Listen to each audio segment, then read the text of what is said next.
काँग्रेसचे गोवाल पाडवीला मतदान करू नका. 35 वर्ष आमदार बापासारखा नंदुरबार जिल्ह्यातून मुंबईला गायब होईल. सुशीलकुमार पावरा. नंदुरबार लोकसभा मतदारसंघात काँग्रेस व भाजप पक्षात घराणेशाही सुरू आहे.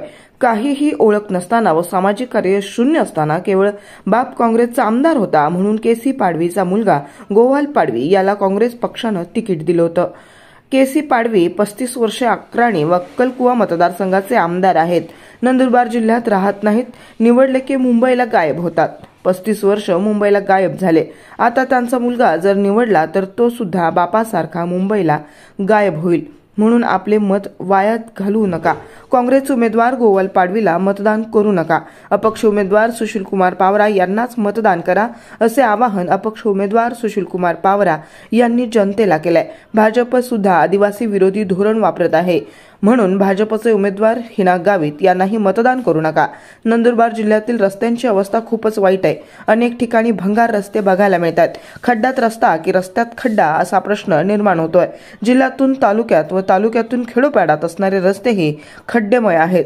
तालुक्यानुसार विचार केला तर धडगावहून चुलवड वाया अक्कलकुवा जाणारा मुख्य रस्ता माजी आदिवासी विकास मंत्री तथा अक्राणी अक्कलकुवाचे विद्यमान आमदार केसी पाडवी यांच्या असली या गावाकडे अस्तंभाकडे जाणारा रस्त्याची खूपच वाईट अवस्था आहे. रस्त्यावर जिकडे तिकडे खड्डेच खड्डे पडल्यात. अजूनही गर्भवती महिलांना झोळीत घेऊन दवाखान्यात पोहोचतं करावं लागतंय. काँग्रेस व भाजप नेत्यांनी नंदुरबार जिल्ह्यातील जनतेला खाल्लं आहे. विकास अजिबात केला नाही. समस्या जैसे थेच आहेत. 76 वर्षे काँग्रेस व भाजप उमेदवारांना जनता संधी देत आली आहे. आता नवीन अपक्ष उमेदवाराला संधी द्यावी. रस्त्याची एवढी वाईट अवस्था झाली आहे तरी येथील लोकप्रतिनिधी व मंत्री रस्त्याकडे दुर्लक्ष करीत असल्यामुळे लोकांचा संताप निर्माण होतोय. खड्डे चुकून गाडी काढताना अपघात होत असून प्रवाशांना दुखापत होते व गाड्यांचं सुद्धा प्रचंड नुकसान होत आहे. या खड्ड्यामय रस्त्यामुळे अनेक निष्पाप लोकांचे अपघात होऊन मृत्यू झालेले आहेत.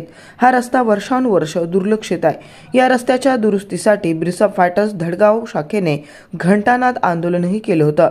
स्वतः श्रमदानातून रस्त्यावरील खड्डे बुजवले तरी लोकप्रतिनिधी व प्रशासन याकडे 35 व 40 वर्ष आमदार राहून केसी पाडवी यांनी स्वतःच्या गावाचा रस्ता बनवला नाही.